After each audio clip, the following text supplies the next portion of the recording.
in touch with me. My name is Jago. I'm the Shelter and Wash Program Manager with IOM Pakistan.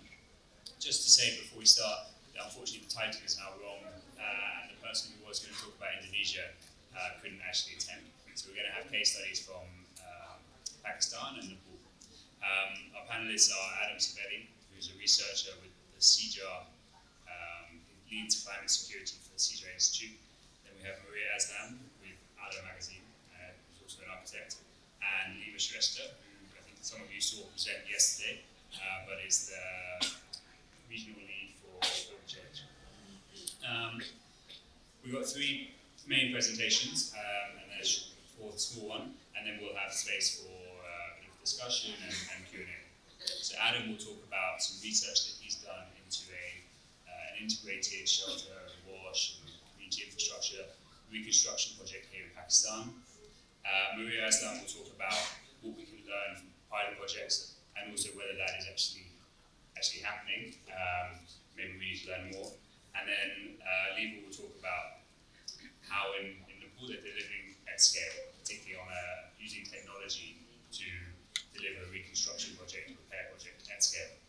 I don't think you need to hear much more from me, so we'll go straight over to Adam.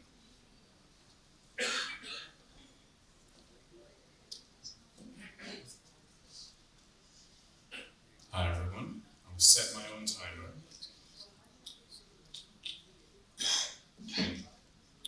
Great. So, at the Alliance of Bioversity International and CIAT, which is the CGIAR research center that I work at, we do research for development. So this is scientifically robust research we publish in journals, but the main goal is that our evidence informs policies, programs, and investments. So with that in mind, I was invited by Jago and IOM Pakistan to come and explore a post-flood intervention that they had implemented in Sindh. And the intervention took place across 44 villages, but we did data collection in 20 villages around Mir Prakash. And there were several objectives, mainly to rebuild shelters and settlements that had been destroyed or heavily damaged by the 2022 floods, also to develop new wash and community infrastructure as well. And then the intervention had several levels of needs assessments at the household and the village level. There was committee formation, which I'll discuss a little bit later, to help negotiate sort of how the implementation was designed and implemented at local level. There was, of course, the actual physical construction of new shelters from durable materials in these settlements, and also, I should say, the wholesale reconstruction of settlements down to the design and the planning and where the shelters were arranged. Don't think I did that, but I can keep talking. So the top photo is an IOM shelter on the left and a traditional mud and straw shelter on the right. And on the bottom is a latrine that was also constructed as part of the wash infrastructure. And the wash infrastructure was port flush latrines and hand-powered water pumps for washing. And then in 14 villages where IOM was able to secure incremental funding, there was also the development of community infrastructure, which in practice was access roads and pathways. So our main research question was, how did the intervention affect household resilience, number one? And number two, how did these resilience gains then translate to humanitarian development and peace-building outcomes? And we had a mixed method approach where we did some document review, we did quantitative climate risk mapping for key hazards like flood, drought, and heat, and then we also did a quantitative survey where we had a treatment and a control group where we spoke with intervention participants, so the households that were actually receiving shelters and settlements, but we also spoke with neighboring communities that were facing the same environmental and climatic hazards that didn't sort of benefit from the IOM intervention to try to isolate its effect. There was also a lot of key informant interviews, so speaking directly with IOM partners, local authorities, but also the households themselves, which was really critical to put the voices of those who were receiving the shelters at the center of the research. And then finally, there were several weeks of field observation where my team and I were on the ground actually observing the social ecological system, getting a sense of it, which is a really important and often overlooked method. I'm not going to go into too much detail about our conceptual framework, except to point your attention to the resilience definition on the left. So to sort of think about resilience, we took a Sendai Plus approach, we can call it, where we looked at the ability of households to anticipate future hazards before they occur, to withstand future hazards as they are occurring, to recover from them after they happen, and to look at their ability to transformatively adapt. So to really address the root causes of their own vulnerability, which in many ways is the trickiest part of resilience building. So the first result that I'll present is the climate risk mapping. And unfortunately, it will probably come as a surprise to no one in this room that heat, drought, and pluvial flooding are all forecasted to grow more severe, more frequent, and more intense by 2040. And you can see in these maps on the right, we also looked at sort of the compound effects. So not just each of these hazards happening individually, but what happens when they all get worse and they all grow more frequent. And you can see by the small map of Pakistan that the red areas, or those facing extreme compound climate risk, are going to expand in geographic scope to cover not just portions of Sindh, but much of southern and eastern Pakistan. Other key results to highlight are, the main headline is that the IOM intervention did really improve the subjective resilience of the households that we spoke with. And that was borne out quantitatively through the survey and qualitatively through the other methods. And this was mainly due to the improved environmental security that durable housing provides. So again, it's not a shock that if you provide houses made of really durable materials and build them on sort of raised plinths, that they're going to be better able to withstand flood and rains and heat, things like this.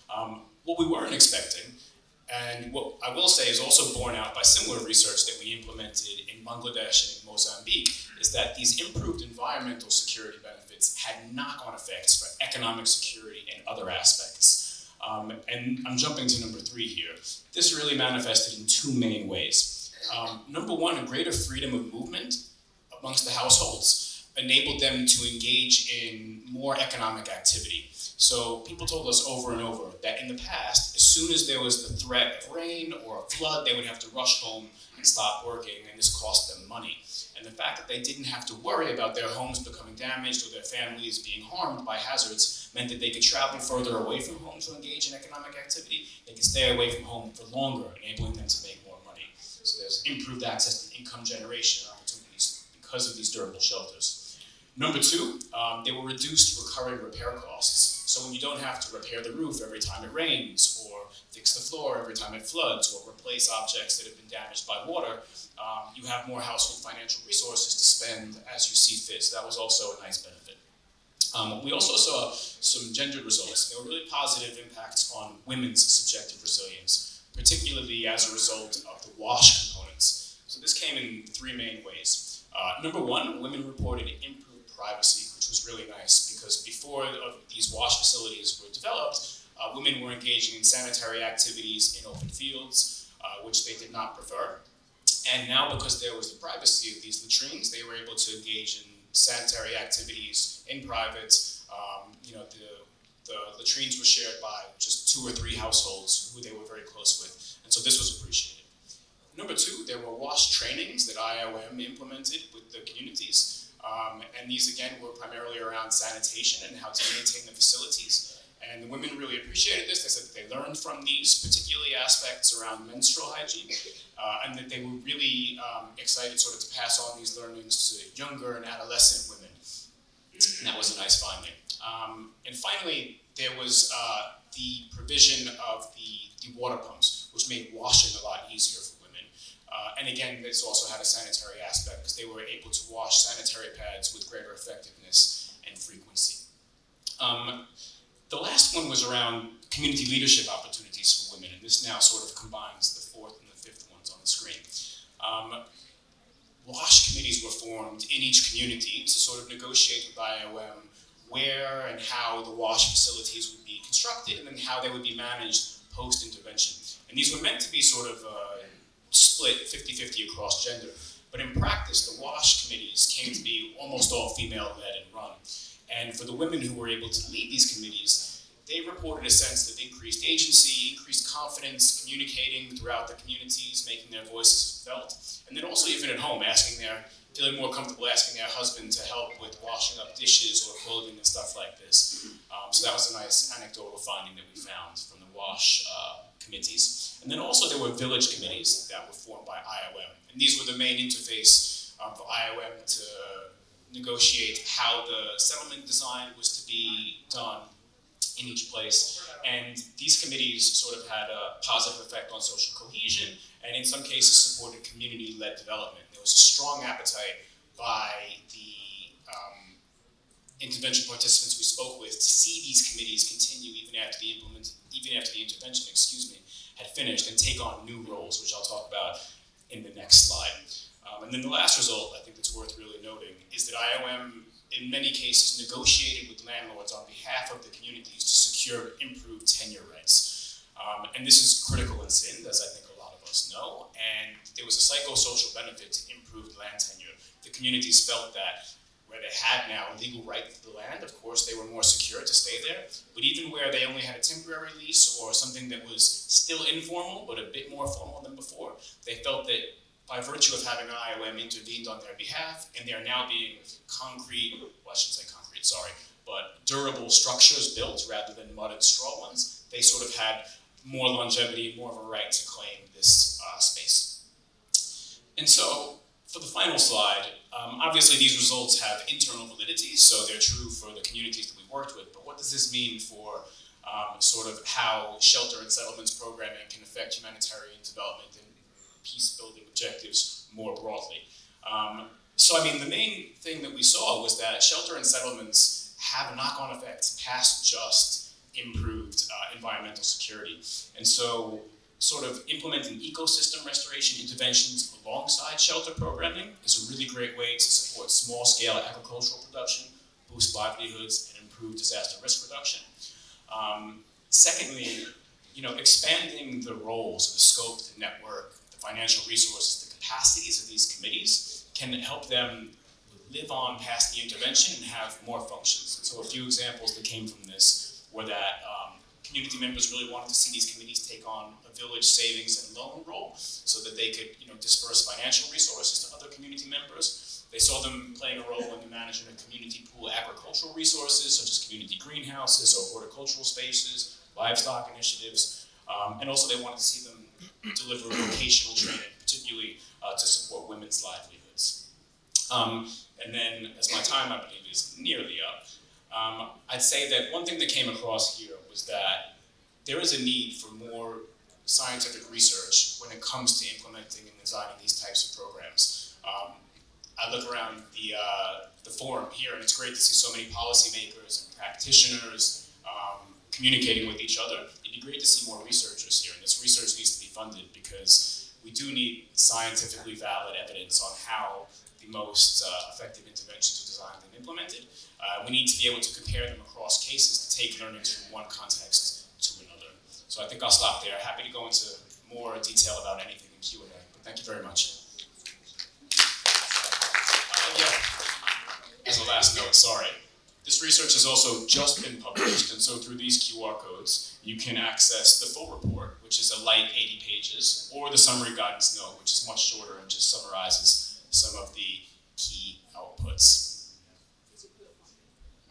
And I always printed physical copies as well, which extra eager participants can ask personally for, and we'd be happy to share with you. Thanks very much. I will jump into the conversation with a few takeaways from pilot projects of Pakistan that are unfortunately underlooked, and will give a brief historical context of the floods, of the natural disasters that have, been with us over, let's just say, 2000 onwards. So if we were to talk about the 2005 earthquake, we had 75,000 fatalities. The northern part of the country was devastated. There were severe gaps in preparedness, coordination, building safety. However, it also catalyzed institutional reforms then, including the strengthening of national disasters management system and building codes. And then came the super floods. Just a few glimpses, there's tons of information all around us, and we've been talking about these floods and of course other disasters. In 2010, we had 20 million people affected, and I think that's a very conservative number. Revealed systemic governance and logistical weaknesses. Recovery highlighted the need for better land use, of course, an early warning system which were non-existing then, and social protection settlements which suffered. And then came your 2022 climate flood, wherein 33 million people underscored Pakistan's vulnerability to climate change. Entire settlements were submerged and the poorest communities suffered the most. The disaster emphasized that climate resilience must be integrated into development planning rather than treated as separate agendas. After such impactful disasters, the premise is based on how practitioners, individuals stand up to the occasion and actually work on pilot projects. And this is what I'm going to share. You can see the devastation from 2010 to 2022, and what I would be sharing today are actually projects from starting from 2005. As I mentioned, this is what had happened, and this is where we are. This is the Kashmir earthquake, a project initiated by Indus Earth.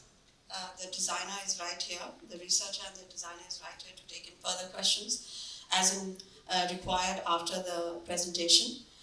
Primarily based on stone and then picked up with mud, timber and other materials that were found in the vicinity, in the area.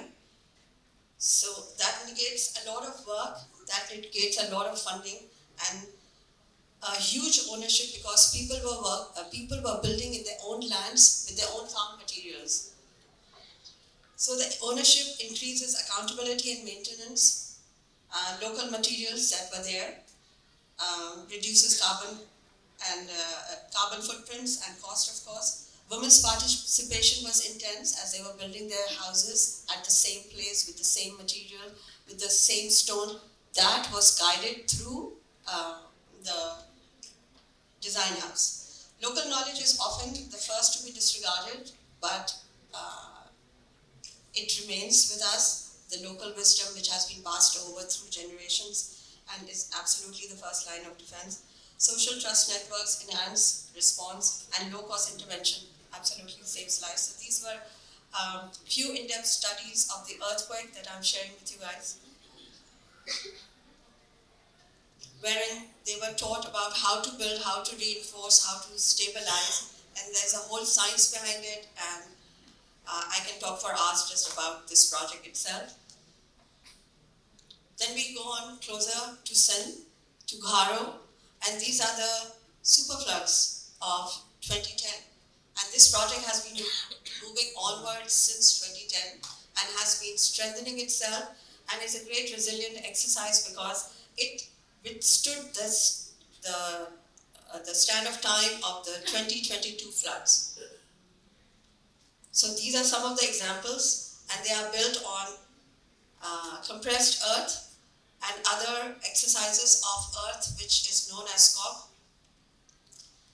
So the field-based reconstruction initiatives in areas such as Garo have been demonstrated the viability of compressed earth block, which is resilient and locally grounded, alternative to conventional bricks and concrete. Depending on soil composition and stabilization ratios, tested blocks have achieved comprehensive strengths in the range of approximately 1800 to 2100 psi, placing them within a structurally reliable, viable range for low-rising housing when properly engineered and protected. COP construction represents another significant earthen building tradition relevant to resilience discourse. It is composed of subsoil, which is primarily clay and easily found in the southern part of Pakistan, sand, straw, water, and then can be strengthened and designed as per these design houses to actually come up with a framework which is local material sourcing, thermal mass, as you can see in these projects, is intense. Affordability and accessibility for low-income household, the materials is easily available, and potential for local micro-enterprises as well. So we are looking at certain examples which have stood the test of time.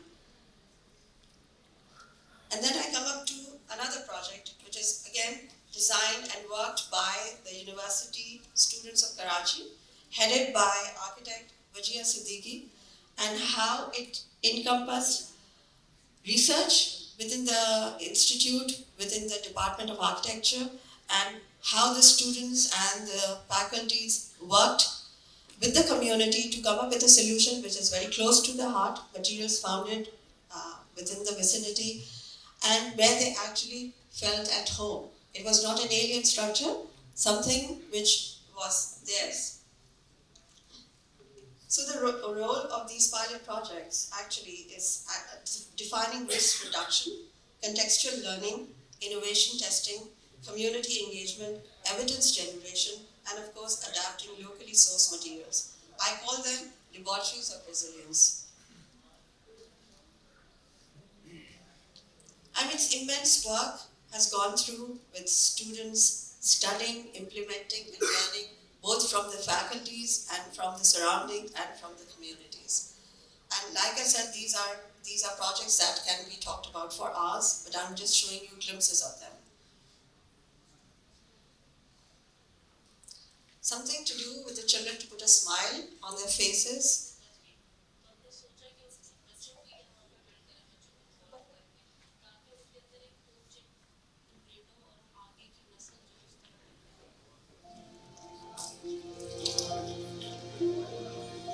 बच्चों के साथ रंग लेकर आए इस दफ़ा मिलने का, ताकि उसमें वो रंग डाल रहे हैं, दीवार पर पेंट कर रहे हैं, उनके हाथ से कराना मकसद था कि वो उसके साथ एंजॉय करें, वो बच्चों की स्पेस कहलाई जाए, उनके अंदर सेंस ऑफ ओनरशिप आए और वो जो है अपनी जगह को बिलोंग करें, उसको वो हमेशा बेहतर से बेहतर बनाए.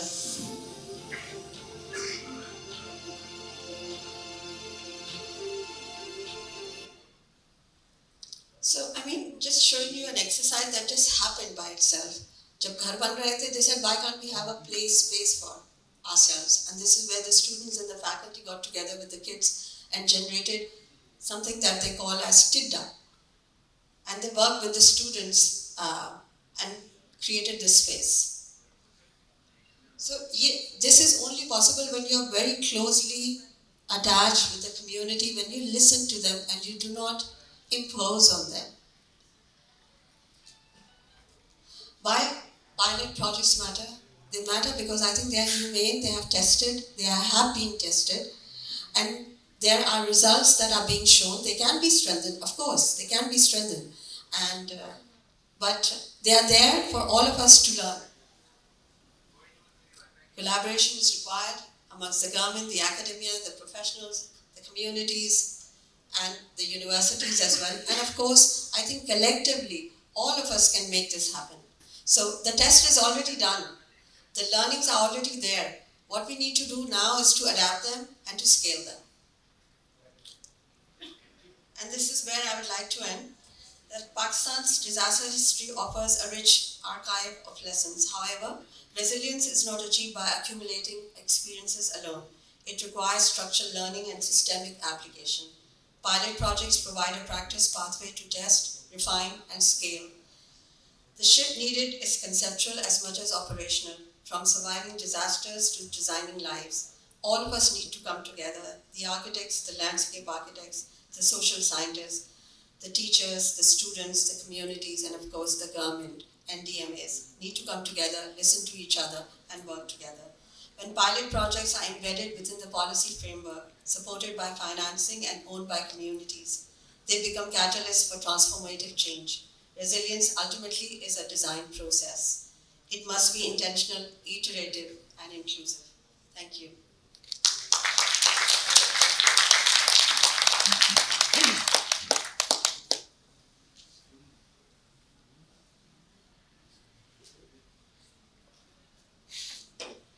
Good afternoon, everyone.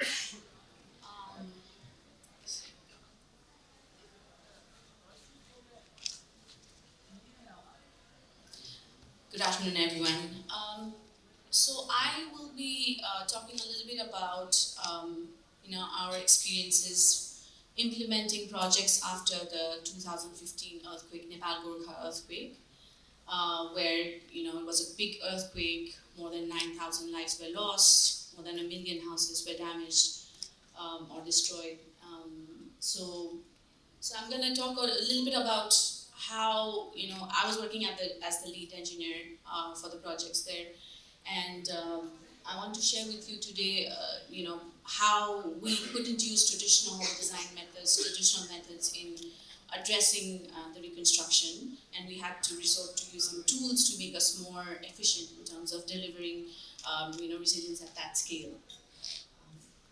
So one of the aspects that we looked into was, the disaster was there, reconstruction was happening at that scale. One of the issues that we're having is how do we, provide designs or technical information to the homeowners at scale.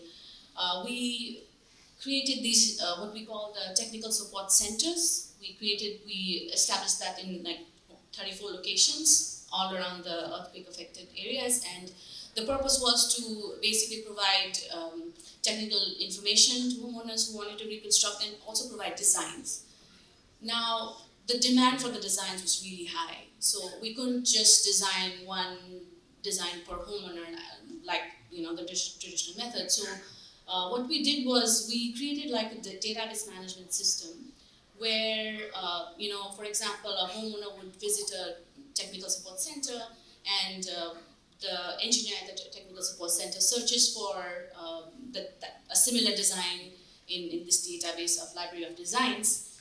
If the similar design is available in the library, the engineer just prints it out and gives it to the homeowners. If it's not the criteria that the homeowner wants, if that kind of design is not available in the library, the homeowner would then, send a request for a design to the central team. And the central team then produces a design, and then it's added to the library, and then the engineer at the technical support center would access that and then provide that to the homeowner.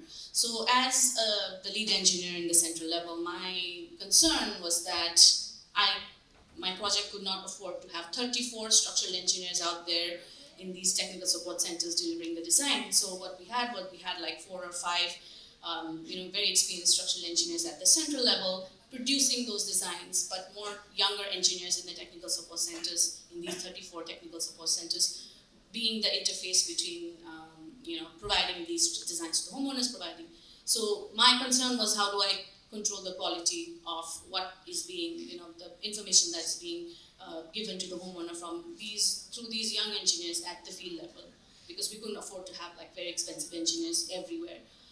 So what happened was, when a site engineer, got a request from the homeowner for a new design, the engineer would not design that there. The engineer would send that design request to the supervisor at the central level, and the central level supervisor would then assign the design to one of the few design engineers that are there in the central level.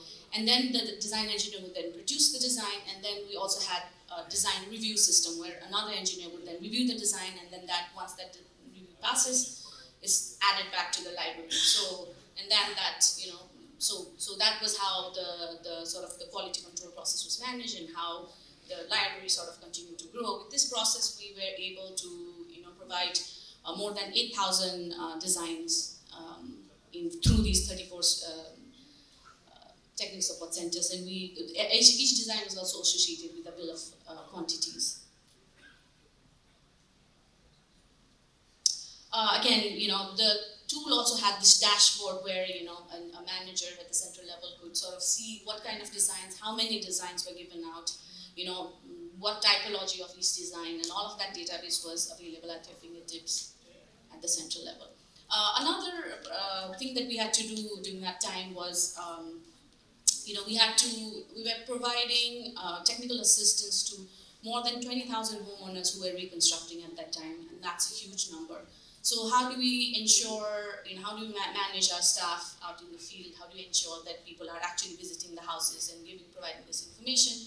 So we had a field team, we had a central team. The field project team was, responsible to train builders, train homeowners on correct construction practices, and also train the engineers. And then these engineers would then do monitoring and supervision of these houses, providing technical assistance, providing technical information while the homeowner it was a homeowner-driven process. So while doing that, we used FieldSight as a monitoring app. We were working with UNOPS back then. So we used FieldSight as an app where the reporting was all done, entered, data was all entered to that app and then entered into that system and direct advice to the homeowners as well. Now the role of the central team was then, one, they were reviewing the monitoring reports, each and every monitoring reports, ensuring that the pictures are doing another level of sort of quality check at the central level. And another thing that we were doing was also providing spot checks. Like, we couldn't visit all the 20,000 houses, so providing spot checks to these houses and then again reporting back using FieldSight again. And the advantage of having something like FieldSight there was then all the reporting was done. I mean, we could track each house, how many times was each house visited, and we could sort of have like a list of like how many homeowners reached like first tranche, how many homeowners reached second tranche, third tranche, and where are the bottlenecks. So that was the information was basically available at your fingertips again using that. Yes.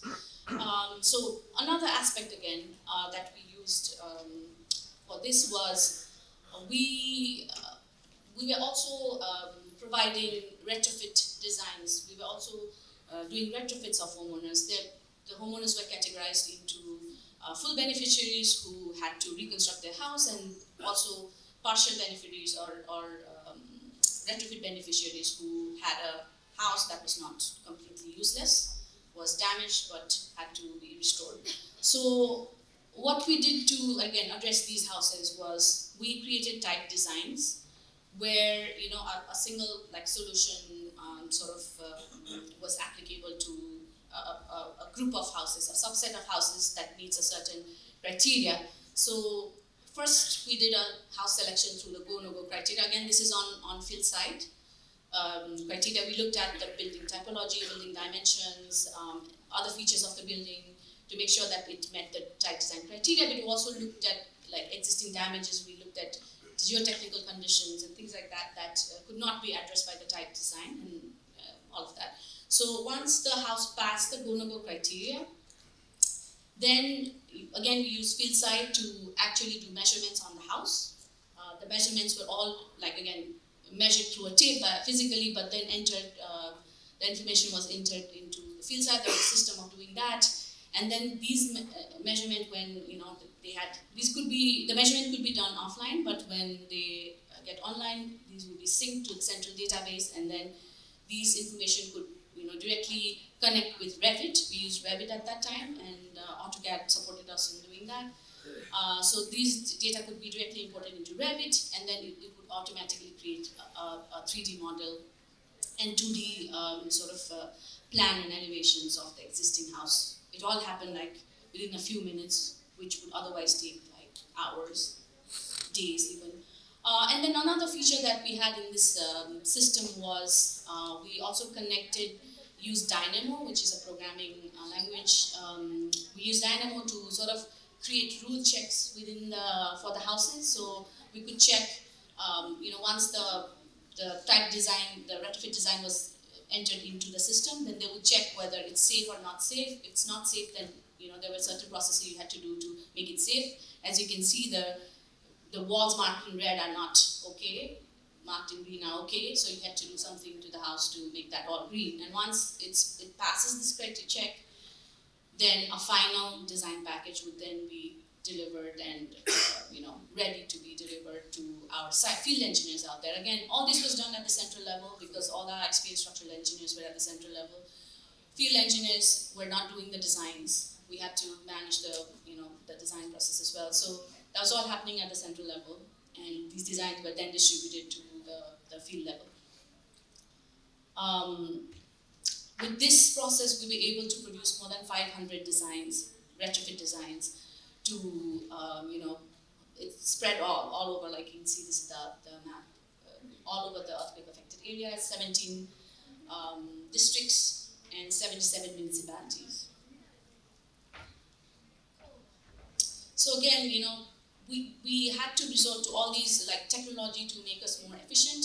The retrofit design otherwise would take weeks to happen, which now happened in a matter of hours. So we were able to be extremely efficient using these technologies, which is a requirement when you're trying to work in a post-disaster situation of that scale. So, thank you.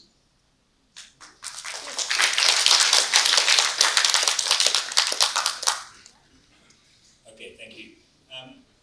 So I think we see from Adam's presentation the kind of quantified benefits of a shelter project, which in itself is quite rare. We all know how shelter is useful, we can imagine it, but actually seeing numbers to that is quite little. And then with Liva's presentation, how to then deliver that benefit at a very large scale. I'm going to follow up on Adam's presentation with a little bit of research that we've done, much less scientific, much less rigorous. We're not researchers, but trying to look at quantifying the different benefits between different programs, whether there is difference. And so we looked at, we did something a little bit similar, but like I want to stress, much more basic. We looked at 3 groups: a control intervention where people have received nothing, and then one project with 110 households where they received shelter support and wash support, but so the shelter support was much, much cheaper, and then another one where they just had shelter construction. And we did this, it's a perception survey, so again, it doesn't prove that people are more resilient, it proves that they feel more resilient perhaps. And the main questions were, each one was scored from 1 to 5, strongly disagree to strongly agree. My family will be severely affected if a flood occurs, my family will be severely affected if a drought occurs, our household income depends on environmental factors, I believe that my household's financial situation will, depend on environmental factors beyond my control. My household's financial situation will improve in the next few years. I'm concerned that our house will be damaged. The cost of repairing the house is a significant financial burden. There's a risk we could lose our house or have to relocate due to factors beyond our control. And in the past year, there were times when our household did not have enough food to eat. So trying to look at people's perception of how safe they feel in the house, how prepared they feel in the case of flooding or large storms, but also their expectations around finances. And then one retrospective question, for the last year, have you often been sick, which hopefully is a bit more, less of a perception and more quantifiable. And these are the results. A percentage here is the percentage increase for each score. So we turn each score into a positive. If it's positive, then they've improved. So as you can see, both shelter projects have very, very significant improvements, particularly around flood resilience, the shelter resilience, the shelter damage and shelter repair cost, and the tender security. That's not surprising, but again, I think what's partly interesting is they're quite similar, despite being very different projects. One was shelter and wash, the shelter cost was very low. The other one was just shelter on its own. Maybe more surprising, but which chimes with Adam's research, is that quite a strong improvement in drought resilience, despite neither project having anything to do with drought.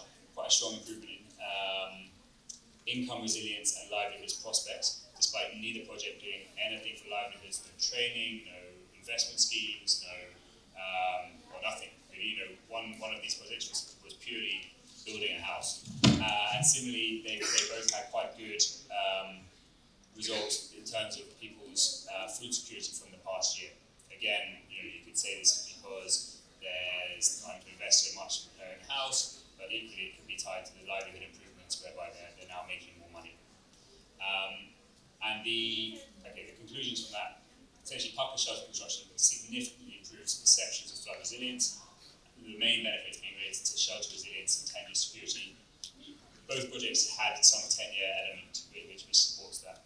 And then there's less of a still significant livelihood and food security benefits, and despite there being no livelihoods programming.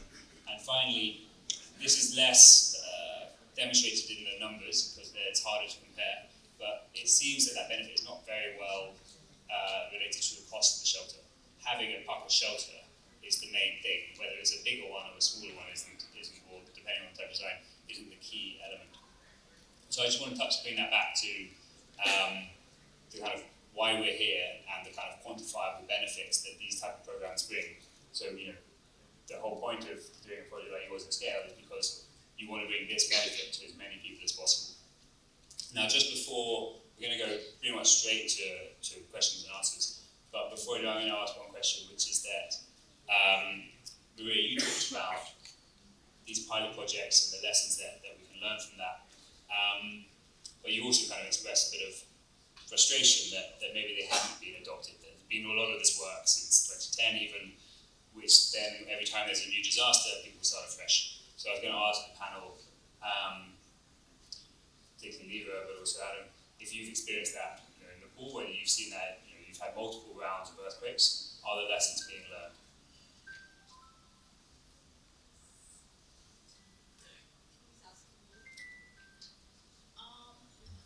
I think we've definitely seen similar issues in Nepal. For example, retrofitting is something that was done at like any scale. Retrofitting of housing was done in any scale after the 2015 earthquake. I don't think that kind of readiness scale had happened before that, and the organization sort of working on retrofitting was very, very, very, very less. I think only 3 or 4 organizations actually delivering retrofit programs, as opposed to like thousands doing new construction. And the lessons learned from those where we sort of formed a retrofit alliance at that point, and we had documented. We actually spent a lot of time and resources at the end of the reconstruction to actually bring the National Reconstruction Authority and the different actors together, and we together documented the lessons learned, and even the designs that I presented, and there were a few designs from other organizations as well. We compiled those, made a design a design catalog as well. So all of that was done, and then the reconstruction ended, and recently there was another earthquake in Jago. Now the National Reconstruction Authority is no longer in operation. We have NDRRMA, which is the National Disaster Risk Reduction and Management Authority, now looking at disasters now. And what we realized, but then NDRMA is then initiating that discussion again, like what do we do, what are the designs, how do we do the designs. And because I was still in the game, I was still doing that work in Nepal, I could say it is already done, these are already done. But in an institutional memory, that was not there, which was a bit unfortunate, because there was a lot of time and resources actually spent on doing these designs, testing all the material, putting these designs together by these different organizations, which was limited in itself, but even that was not transferred, was a bit disappointing. And I think, I don't know about other places whether it was similar. I think I would reiterate that we also have immense learning and immense documentation which goes, which is lost, and the institution do not recognize it. So, and the kind of work that you're doing actually is important, and the kind of work that is a repository in Pakistan's landscape of disasters and all, can actually be shifted into the kind of program that you have initiated in Nepal, and then taken forward, strengthened, applied. I think we have the whole avalanche of work with us, sitting in our hands, which we are not using. I guess we should be creating sort of a design library for at the government level. So there's not just a repository of this information, but also a way to extract that information by the public or by institutions easily, and to have something that can be replicated in future disasters. We should talk about that. I fully agree. It's not just design, though, of course. After the 2010 and 11-12 floods, I went and helped people build 77,000 shelters, and then we commissioned an external review of this program by the Shelter Centre in Geneva. And one of the key lessons they took from that was that this approach of working with the whole village and tying the progress of each household together rather than working with people individually was one of the main successes of the program. It makes people work faster, they support, they pressure each other, they save money because they can go and do joint procurement together, and it makes it much easier for us because we do 5 visits to the village rather than 50 of monitoring people's houses. But yes, again, that hasn't been taken forward. So I think this forum is obviously great for sharing these learnings, and it works to some extent because you hear something and you do it in your own program. Maybe if we can find a way of institutionalizing that a bit more. I think that's it from us in the discussion. So if there are any questions, we've got another 10 minutes. about the Gharos project, Madam mentioned exclusively and described the well history of the disaster of the Pakistan since 2005. I would like to know the cost that you have built the houses in Gharo. And secondly, is it climate resilient infrastructure really? Because they look the mud structured houses, especially after the torrential rains of the 2022. So cost and quantum, quantity, and is it really the sustainable and climate resilient infrastructure for the people of Gharo? These things I would like to know. You just talked about lessons learned, and I think that's interesting, but I would like to ask, in these more kind of homeowner-based or individualized approaches that we are seeing, we are perceiving that have many benefits, especially within the communities, what are the barriers that you perceive within the sector to scale up this kind of approaches compared to maybe other more large-scale reconstruction processes? What are the barriers that you are seeing within the sector to go for these kind of approaches? Thank you. I think again it is the organizations coming forward to join hands, and hence it becomes more like a siloed projects, siloed learning, siloed projects.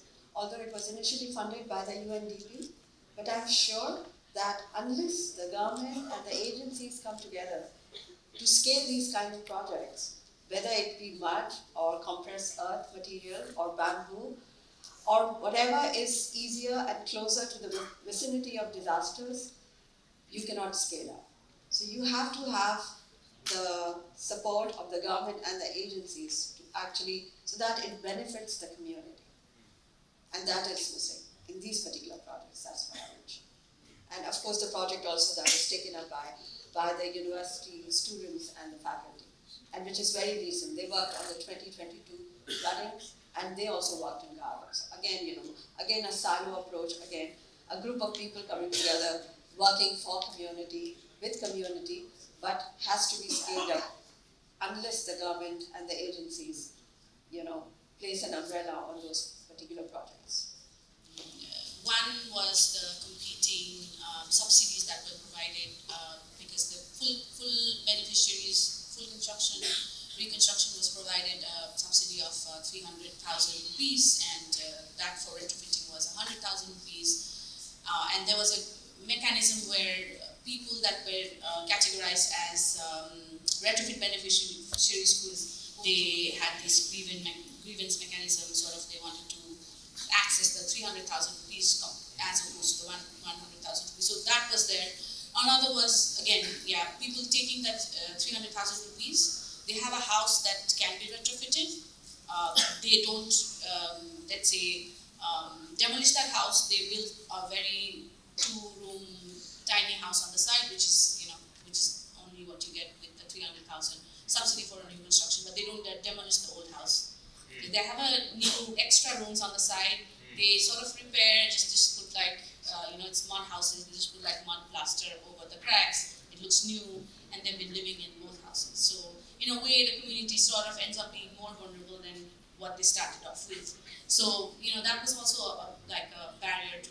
That's why they didn't want to spend all that money retrofitting that house, because they could only mud plaster it, make it new. They access the full beneficiary subsidy, construct extra rooms on the side, because retrofit doesn't give you extra space. It makes the existing space stronger. So that was a huge barrier in terms of communicating and scaling up the retrofit program.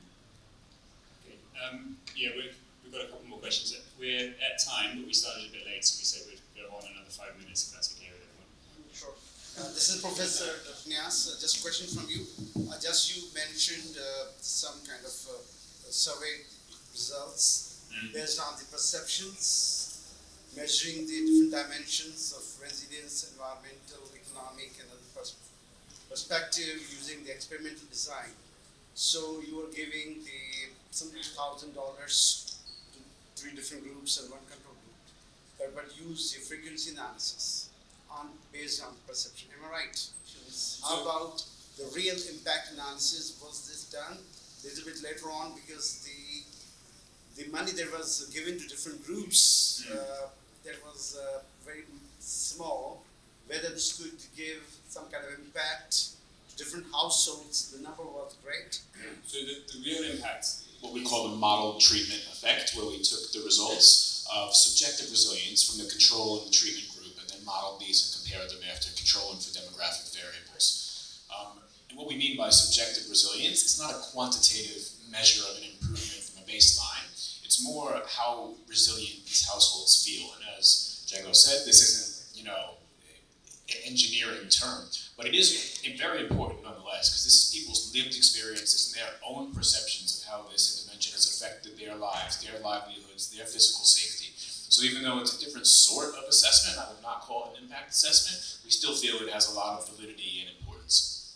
When it comes to engineering, and what I listened from your presentation, it's most central, like the designing is being done at the central level. So when it comes to engineering and the people, because I'm the social safeguards, so it's difficult to make these people say and the engineering aspect. So I would like to ask how you made the people say, like what they need, what they want. And the second one from your design, maybe I couldn't see how you look after the elderly people and people with disabilities, and how you made this inclusive. Thank you. So we have these technical support centers at all these locations where people was usually centered in a very marketplace where people could access there's good access to these technical support centers, and we had engineers who could convey the message. We had messages from the government as well. We had in the technical support centers we had a lot of technical messaging, but through pictorial representations, those kind of messages also available there.